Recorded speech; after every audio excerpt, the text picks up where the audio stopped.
제가 오늘 준비한 보험은 간병인 보험인데요.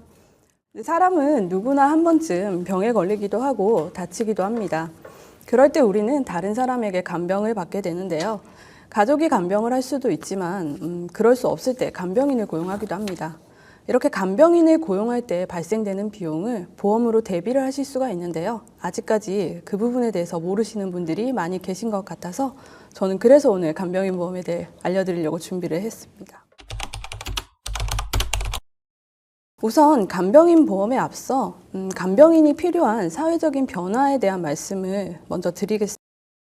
첫 번째로 초고령화 사회에 대한 이야기인데요. 초고령화 사회라는 건 만 65세 이상의 노인 인구가 전체 인구의 20% 이상인 사회를 말하는데요. 현재 대한민국은 전문가들의 예측보다 훨씬 빨리 초고령화 사회가 되었습니다. 이건 대한민국 인구의 평균 수명이 그만큼 길어졌고 장기 간병이 필요한 노인 인구가 계속해서 늘어나고 있다는 이야기입니다. 두 번째 사회적 변화는 맞벌이 가구의 증가입니다. 요즘 부부 모두 경제활동을 하는 맞벌이 가구가 정말 많은데요. 이렇게 가족 모두가 경제활동을 하는 중에 만약에 장기 간병이 필요한 경우에 가족 간병을 하게 되면 결국 일을 그만두는 상황이 발생하거나 간병인을 고용할 수밖에 없는데요. 보시는 것처럼 간병비는 최저임금과 동시에 오르고 있고요. 경제적인 부담도 늘어나고 있습니다. 그런데 간병인 고용 비용은 의료보험이나 실손보험에서도 적용이 되지 않기 때문에 고스란히 개인이 부담을 해야 되는 비용입니다. 장기 간병이 지속되면서 경제적 문제뿐 아니라 가족들의 정신적, 육체적 문제까지 이어지는데요. 이제는 간병 문제가 단순히 내 가족의 문제를 넘어서 사회적인 문제가 되어가고 있습니다. 또 다른 자료를 보시면 46.6%라는 절반에 가까운 분들이 가족 간병을 하고 계신 걸 보실 수 있는데요. 저도 10년 전에 이제 어머니께서 암으로 돌아가셨는데 그때는 어머니가 원하기도 하셨고 저도 할 수가 있는 상황이어서 가족이 번갈아서 가족 간병을 했는데요. 결국에 마지막 3개월 정도는 아버지가 일을 그만두시고 간병을 하셨어요. 근데 지금 만약에 다시 한다고 하면 저도 아마 간병인을 고용했을 것 같아요.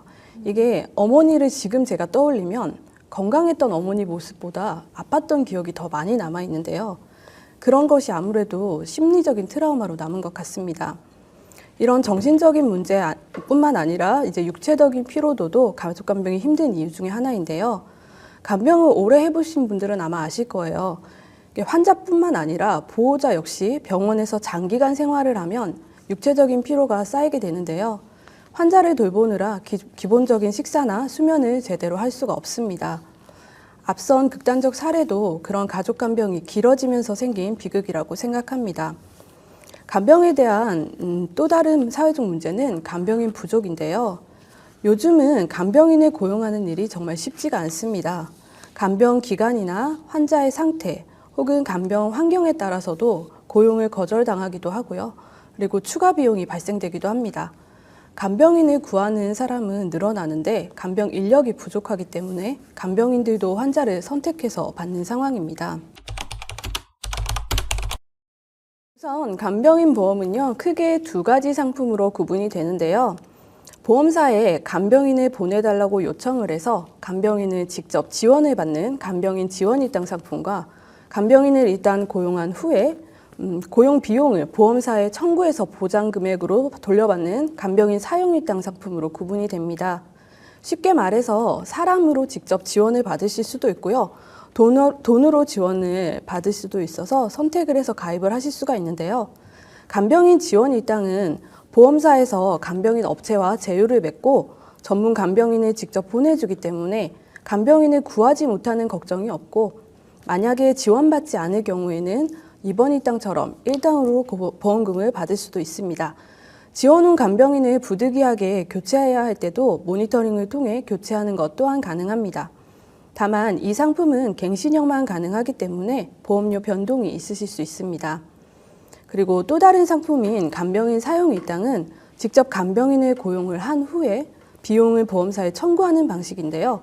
보험사에서 요청하는 서류를 제출하면 보장 금액으로 돌려받는 상품입니다. 이 상품은 직접 간병인을 구해야 하는 번거로움은 있지만 내가 원하는 원하는 사람을 고용할 수 있다는 장점과 그리고 지원 일당과 달리 비갱신으로 준비가 가능해서 보험료에 변동이 없습니다. 대신에 인건비가 오르면 보험금보다 간병비가 더 많이 들 수 있는 변수가 있어서 간병비 충당이 어려울 수 있으신데요. 요즘은 시간이 지날수록 지급 금액이 올라가는 체증형으로 나오는 상품들도 있어서 이런 단점도 충분히 보완하실 수가 있습니다. 두 상품 모두 장단점이 확실하기 때문에 간혹 중복가입을 문의하시는 경우도 많이 있으신데요. 아쉽지만 두 가지 상품은 중복가입을 하실 수는 없습니다. 간병인 지원 상품 같은 경우에는 직접적으로 간병인이 당장 필요하신 연세가 있으신 분들한테 좀 좋은 보험이시거든요. 그래서 젊은 분들 같은 경우에는 또 간병이 필요한 상태는 아니지만 그래도 대비하는 목적으로 가입하시기 때문에 비갱신으로 사용일당으로 준비하시는 분, 제가 이거는 저의 개인적인 의견이기 때문에 참고만 해주시면 될 것 같은데 제가 생각할 때는 50대 분들까지는 사용일당으로 해주시면 될 것 같고요. 60대부터는 지원일당으로 준비해 주시는 게 좋으실 것 같아요. 추가로 준비하시면 좋은 특약이 있는데요. 이건 바로 간호간병 통합 서비스 특약입니다. 이 서비스는 간병비 부담을 줄이고자 만든 정부 지원 서비스인데요. 병원 내에 전문 간호 인력이 24시간 상주하면서 간호와 간병을 같이 해주는 서비스입니다. 전문적이고 체계적으로 케어한다는 점에서 좋은 서비스인 건 맞지만 통합된 케어를 제공하는 만큼 추가 비용이 발생이 되는데요. 이 비용 부담을 줄이기 위해서 특약을 가입하시는 분들이 많습니다. 간호간병 통합 서비스는 병원 일부 병실이나 병동으로 운영되고 있기 때문에 입원 일당 형태로 지급되고 있고요. 앞으로도 이 서비스 병상은 계속해서 늘어날 예정이기 때문에 이 특약도 함께 준비하시면 간병에 대한 대비는 충분히 하실 수 있을 것 같습니다.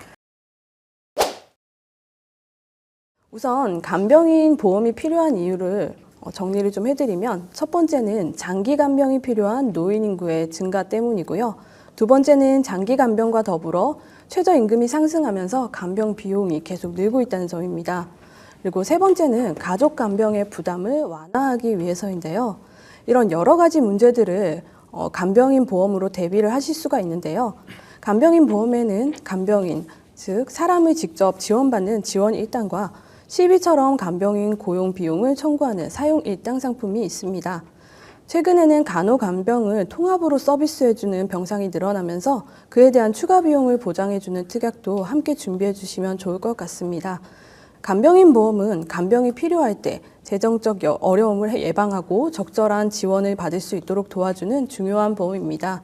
나와 내 가족들의 미래를 위해서 건강하실 때 미리 준비하셔서 편안한 노후를 대비하시길 바랍니다. 본 광고는 손해보험 광고심의 기준을 준수하였으며 유효기간은 심의일로부터 1년입니다.